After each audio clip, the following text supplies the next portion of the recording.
Okay કરીએ ચાલો. Okay okay સાહેબ ના ના ઓફલાઈન આવો. બોલતો ખરો પણ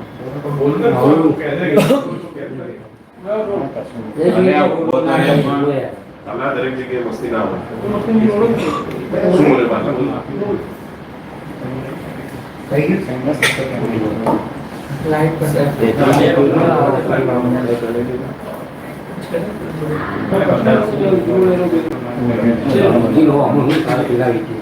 ચલો ચલો લાવી है હા એક મિનિટ એક જ મિનિટ. હા હા પણ મારે ડાયરેક્ટ છે. ચલો आई गई मैडम मेरे को आई गई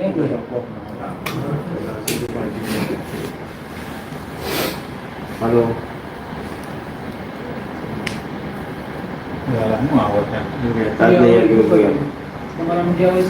રેડી ના ના એક જ મિનિટ કોણ ઉતારો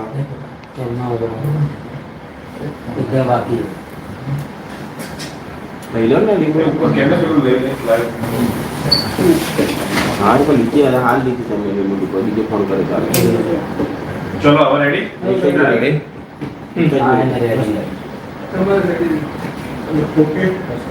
શું લઈ લીધી આજે એક મહત્વના સમાચાર મળ્યા છે, બધાને જાણ છે એવી રીતે ગુજરાતભરમાં છેલ્લા ઘણા વર્ષોથી આદિવાસી સમાજ સાથે ખૂબ અન્યાય થતો હતો.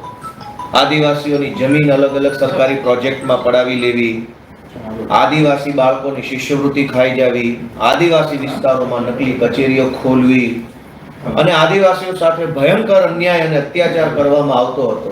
એવા સમયે 2022ની વિધાનસભાની ચૂંટણીમાં આદિવાસી સમાજ માટે એક આશાના કિરણ તરીકે ચૈતર વસાવા નામનો આગેવાન ઉભરી આવ્યો અને ચૈતર વસાવા 2022ની વિધાનસભાની ચૂંટણી જીત્યા પછી ધારાસભ્ય તરીકે ગુજરાતભરના આદિવાસીઓના પ્રશ્નોનું, પીડાનું, સમસ્યાનું સતત નેતૃત્વ કરતા આવ્યા છે.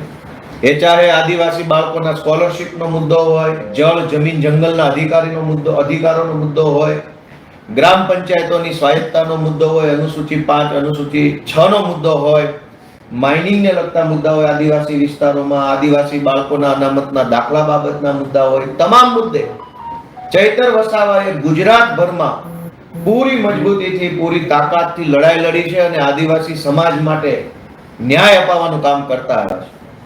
ભાજપે ચૈતર વસાવાને ઝુકાવવા માટે, ડરાવવા માટે, એને મનોબળ તોડી નાખવા માટે અનેક પ્રયત્નો કર્યા.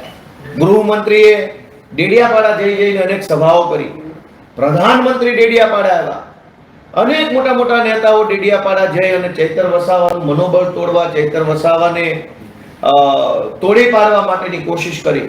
પણ ચૈતરભાઈ વસાવા બિરસા મુંડાના વારસદાર છે, વંશજ છે, કે ભાજપ સામે ઝૂક્યા નહીં અને એટલે ભાજપ સરકારી મશીનરીનો ખોટો ઉપયોગ કર્યો. એક સરકારી ખોટો ફરિયાદી ઉભો કર્યો, સરકારી પંચ, સરકારી વકીલ, સરકારી પોલીસ અને બધા સરકારી માણસોએ ભેગા મળી 2 વર્ષ પહેલા ચૈતર વસાવાની સામે ખોટું પ્રપંચ ઊભું કર્યું. ચૈતરભાઈને જેલમાં નાખવામાં આવ્યા અને જેલની અંદર પણ ભાજપ તરફથી એને એવું સામદામ કરવામાં આવ્યું કે ભાઈ તમે પક્ષ પલટો કરી લો તો તકલીફ નહીં પડે. પણ ચૈતર વસાવા ફાઇટર છે, એ આદિવાસી સમાજ માટે, ગુજરાતના લોકો માટે લડવા વાળો માણસ છે, ઝૂકવા વાળો નથી. ભાજપે જ્યારે એમને જેલમાં નાખ્યા તો આદિવાસી સમાજે ચૈતર વસાવા પાસે આશા રાખી, ચૈતર વસાવાને જિલ્લા પંચાયત જીતાડી આપી. આદિવાસી સમાજે આદિવાસી વિસ્તારની અનેક તાલુકા પંચાયતો, જિલ્લા પંચાયતો, આ નર્મદાની જિલ્લા પંચાયત બનાવી દીધી. શું કામ? કે આદિવાસી સમાજે જોયું કે ચૈતર વસાવાને દબાવવાની કોશિશ થાય છે. વર્ષો પછી એક મરદ માણસ સમાજ માટે બોલવા લાગ્યો છે, એને ભાજપ દબાવે છે. એ વાત આદિવાસી સમાજે જોઈ, જાણી અને ચૈતર વસાવાને ધારાસભ્ય હતા, સાથે સાથે જિલ્લા પંચાયત પણ આપી. ભાજપના પેટમાં તેલ રેડાયું અને અચાનક જ સજા ભેગી. સરકારી પંચ, સરકારી પોલીસ, સરકારી વકીલ, ફરિયાદી સરકારી, સાક્ષી સરકારી, બધું જ સરકારી. કેમ આવું? ગુજરાતમાં હજારો ભાજપના માણસોએ ન કરવાના તમામ ધંધાઓ કર્યા છે. એને તો પોલીસ સ્ટેશનના લોકઅપમાં 1 કલાક બેસાડવામાં નથી આવતા. ચૈતર વસાવા જ કેમ? કેમ કે ચૈતર વસાવા ઝૂકતો નથી, ડરતો નથી, ઊભો રહેતો નથી. એ સતત લડ્યા કરે છે, અવાજ ઉઠાવ્યા કરે છે. વિધાનસભાથી લઈ સડક સુધી ગામની ગલીથી લઈ અને સર્વોચ્ચ જગ્યાઓ સુધી થઈ એ આદિવાસીઓ માટે લડે છે. આજે બહુ આદિવાસી સમાજ નારાજ થયો છે, દુઃખી થયો છે. ભાજપે જે ષડયંત્ર કરીને આદિવાસીઓના અવાજને દબાવવાનું જે કામ કર્યું છે એનો જવાબ ચૈતર વસાવા આપશે. આમ આદમી પાર્ટી તો આપશે જ આપશે, પણ આદિવાસી સમાજ ભાજપને જવાબ આપવાની છે આ જે ભાજપે જે ષડયંત્ર કર્યું છે એનો. Thank you. જયદેવપુર સરકારી છે જે ચુકાદો આપ્યો. સાક્ષી સરકારી, પોલીસ સરકારી, ફરિયાદી સરકારી, વિટનેસીસ બધા સરકારી, પંચનામું સરકારી, બધું જ સરકારી છે. તો સ્વાભાવિક છે કે આખું ષડયંત્ર ઊભું કરવામાં આવ્યું છે ચૈતર વસાવાની વિરુદ્ધમાં. ચૈતર વસાવાને કહેવામાં આવ્યું હતું ભાજપ દ્વારા કે પાર્ટી બદલી નાખો, બધું સારું થઈ જશે. પાર્ટી બદલી હોત તો આ ચુકાદો ન આવે. એનો અર્થ એ થયો કે ચૈતર વસાવાને ફસાવવા માટે સરકારી તંત્રનો દુરુપયોગ કરવામાં આવ્યો છે અને કોઈ પણ રીતે ચૈતર વસાવા એની રાજકીય કારકિર્દી ખતમ થઈ જાય, ચૈતર વસાવા આદિવાસીઓ માટે બોલતો બંધ થઈ જાય, ચૈતરભાઈ મુદ્દા ઉઠાવતા બંધ થાય, એનું મોઢું બંધ કરવા માટે, એને ઝુકાવી દેવા માટે, એની રાજનીતિ બરબાદ કરવા માટે થઈ આ ષડયંત્ર કર્યું છે. પણ અમે આમ આદમી પાર્ટી, અમારી આખી ટીમ ચૈતરભાઈ વસાવાની સાથે છે, આદિવાસી સમાજ ચૈતરભાઈની સાથે છે. ભાજપ સામે અમે ઝૂકવાના નથી ક્યારેય. ગોપાલભાઈ, આપ વકીલ એડવોકેટ છો. ખાસ જ્યારે 7 વર્ષની સજા પડી છે તો ધારાસભ્ય પદ પણ એમનું જોખમમાં છે. હવે પછી કાનૂની રસ્તો પાર્ટી કઈ રીતે અપનાવવાના છે? હાઈકોર્ટમાં, સુપ્રીમમાં કઈ રીતે? અમારા સુપ્રીમ કોર્ટની એડવોકેટ્સની ટીમ અત્યારે સક્રિય છે દિલ્હીથી. અમારા ગુજરાત હાઈકોર્ટના એડવોકેટ્સ પુનિતભાઈ જુનેજા, ઓમભાઈ કોટવાલ, દિવ્યેશભાઈ સહિતની અમારી ટીમ, પ્રણવભાઈ, બધા એક્ટિવ છે. હું પોતે પણ આમાં એક્ટિવ છું. જે કંઈ પણ કાયદાકીય રસ્તાઓ અમારી પાસે છે એ રસ્તાઓના માધ્યમથી અમે ઉપરની અદાલત, એના ઉપરની જ્યાં જવું પડશે ત્યાં જઈશું અને ન્યાયતંત્ર પાસેથી થોડા ઘણા ન્યાયની અપેક્ષા રાખીશું. પણ આ આખો ઘટનાક્રમ છે એ ભાજપ પ્રેરિત ઘટનાક્રમ છે. ચૈતર વસાવા જ કે ગુજરાતના ઇતિહાસમાં અનેક કાંડ, કૌભાંડ ને દુર્ઘટનાઓ બની છે, હજારો ઘટના બની છે, કોઈને સજા નહીં. સજા માત્ર ચૈતર વસાવાને. આ સજા શેની છે? આદિવાસીઓ માટે, ગુજરાત માટે બોલવાની સજા થઈ ચૈતર વસાવાને, અવાજ ઉઠાવવાની સજા થઈ, ભાજપ સામે નહીં ઝૂકવાની સજા થઈ છે, સરેન્ડર નહીં થવાની સજા થઈ. પણ અમે લડી લઈશું.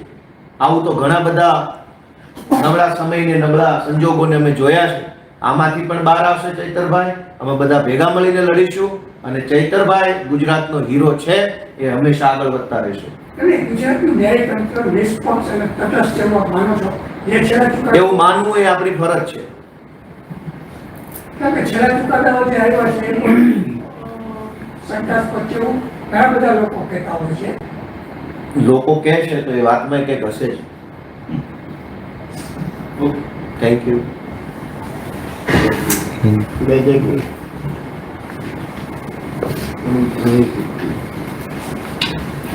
हिंदी लेवल तो ले लो हिंदी में हिंदी केवल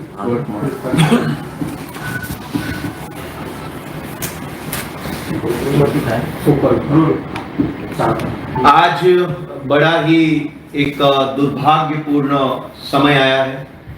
गुजरात के आदिवासी समाज के लिए लगातार लड़ने वाले बुलंद आवाज आदिवासियों की और हमारे आम आदमी पार्टी वसावा जी को भाजपा ने एक षड्यंत्र के तहत कानूनी दांव पैंच में फंसा करके उसको एक झूठे मुकदमे में सजा दिलाने का काम किया है.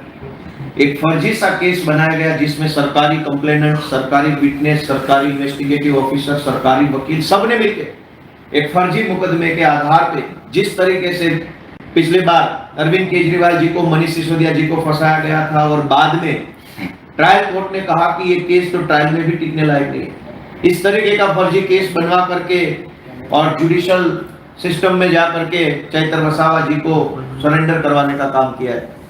आम आदमी पार्टी के विधायक चैतर वसावा आदिवासियों के लिए लगातार लड़ रहे. बीजेपी ने उसको झुकाने की बहुत कोशिश करी, अनेकों अनेक एफआईआर की गई, जेल में डाले गए, कैरेक्टर असैसिनेशन किया गया, जनता को भरमाने का काम किया गया. लेकिन आदिवासी समाज का प्यार चैतर भाई की तरफ बढ़ता गया, बढ़ता गया, बढ़ता गया. पहले आदिवासी समाज ने उनको विधायक बनाया, उसके बाद आदिवासी समाज ने जिला पंचायत जिता के दी चैतर वसावा को.